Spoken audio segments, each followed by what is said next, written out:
we were asked a question: should we spend more time on AdWords or should we spend time on SEO? I would focus on organic, what I call organic search, which is basically showing up in natural results. Because for a long-term strategy, it's much better to show up there. That said, if you're really intent on having a presence, an internet marketing presence, you should be using AdWords as well as possibly bannering. Yes. Is there any data out there that is looking at how much per click people should be committing to with AdWords? That's where we were getting kind of stuck, was knowing really how much to really set. Right. It's difficult to say exactly where that comes from because those of us who use AdWords are a little bit suspicious that Google's always just trying to bump up the price as much as possible. If you're going after competitive words, you're going to end up paying more. But if you can kind of imagine what users might type in to find your site, you can find a whole kind of what I would call kind of a constellation of cheaper keywords. So then you're not paying as much, and you're not competing with the bigger schools who maybe have more budget, that sort of thing. I think I'm going to cut it off here, but you can view this later. There's a bunch of keyword tools here that you can use, and they allow you to kind of drill down through what we call kind of long tail of keywords, which is basically all the kind of ancillary related keywords that you may not immediately think of. Is there another question? Yeah, I know most of the tips here are Google centric, and I know Google's big. How much time do you spend with other websites, like focus on other search engines like Bing? That can depend on the site. I've seen, the question was how much to, sorry, just for the sake of the later recording, the question is how much to focus on other search engines. Okay, so Google is king. Google is king for us. We don't really want to focus on other search engines with our kids because generally some of the things they're looking for, to optimize for those, you're going to have to sacrifice something in Google, so it's really you're better off focusing on Google.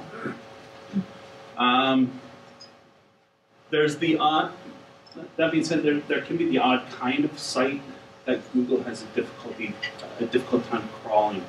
And those are generally commercial sites. Google kind of doesn't like commercial sites. They don't like sites that are just selling things. Google really likes content. Written content. So, for your purposes, I would really focus on Google. I would really focus on kind of those first 2 or 3 tools that I pointed out, especially local listings, making sure that you're listed there, and not really worrying so much about other search engines. Yes. Can we get a copy of your presentation, or is that going to be part of the trailers? Yeah. Yeah. That has all the links and all that? Yeah. That'd be great. And if I have my way, we'll turn this into a good blog entry and you guys can, and it'll explain things in a little more fully, but this will be available, yes. I guess the question is, are there, you've got Google setting up the whole business side of paying revenue for AdWords, right? Other mechanisms, macros, or whatever you want to call them, that are developed? Because, I mean, you can have macros that just sort of, just engines, just like, telemarketing, just dialing numbers, just dialing your AdWords, getting your clicks, right? And I don't know how AdWords works because I haven't gone and looked at what it takes, but is it unique addresses that you're paying by, or it could be the same 1,000 times over, and every time it clicks, oh, you're So you're worried about any update? Well, I mean, I'm just saying, like, I guess there's on the web there, I think there are some engines that are just doing searches on the words, right? Right. And so if you get caught into one that is repeatedly just coming to your site, but it's just just like a cold call, it just comes doing, Right. are you caught in, all of a sudden, your AdWords tab just becomes phenomenal, and that's what he was talking about, is how you define a budget, and, can something eat up your budget very quickly, and you get very little from it, because it meets the purpose of having investments. Right. The question is basically asking about what's called click fraud.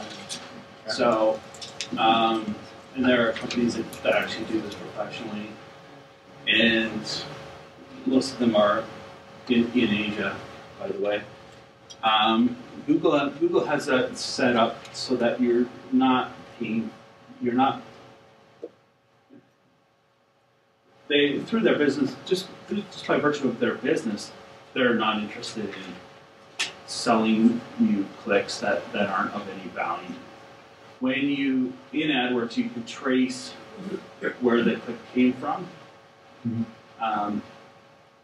And then you can set your daily budget to really, if you're fearful of getting involved with AdWords, you can set your daily budget to start off really conservative, really watch where the clicks are coming from, and you'll find that that's like Google spent the last 5 or 6 years really kind of getting rid of fraud as much as possible because it's in their own best interest. Anyone else? So, somewhat related, but we were contacted by an Asian company via email, telling us that we should take out all these domain names,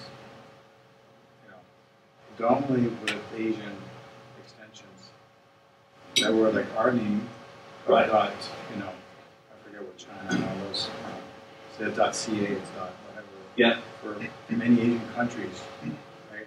And it got us thinking, does that mean if we don't do this, next thing we know, we're no longer coming up because we come up pretty high, or basically the top when we do search on our name.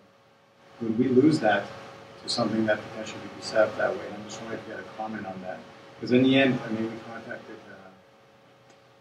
we got lawyers involved just trying to understand this whole thing, just because we didn't know how legitimate this threat was. Yeah. So the concept seemed like somebody, could potentially do that. And have you come across that, and do you have any comments about that? So the question is basically, should you buy every domain name, and what to do about Right. Like we're Rancho Montessori, right? And so it's ranchomontessori.com, right? So they come in and say you need to buy Rancho Montessori dot whatever China, Rancho Montessori dot Thailand, Rancho Montessori dot Hong Kong. Oh yeah. Like it's like a list. There's like 50 in them, right? And so we're like, okay, well, if we don't, supposedly, I guess somebody could actually open up as such and start, taking away. And so I'm just wondering if you, in your experience, have you ever come across that? And in the end, we continue to monitor it, and it hasn't materialized to be, we didn't go through with it, it hasn't materialized to be anything. That's right. Right? This is surprising. Yeah, we've had those emails as well, and I've actually never looked into it. Because my suspicion was this was something that the Chinese government has kind of this whole other idea of how the internet works and privacy and ownership. And probably other people might get these emails as well. I would ignore them. I would ignore them. But that being said, it doesn't cost much to go out and buy those are called TLDs, top-level domains, the .in, .ca, .com. It wouldn't hurt you to buy every one of those in all the different TLDs. Some of those are very cheap. They can only be $4 or $5 a year. So why not go out and buy them anyway? If you're concerned about that. But on the other hand, I don't think it's. Yeah, I do think it's just some sort of Chinese thing. Just the Chinese government.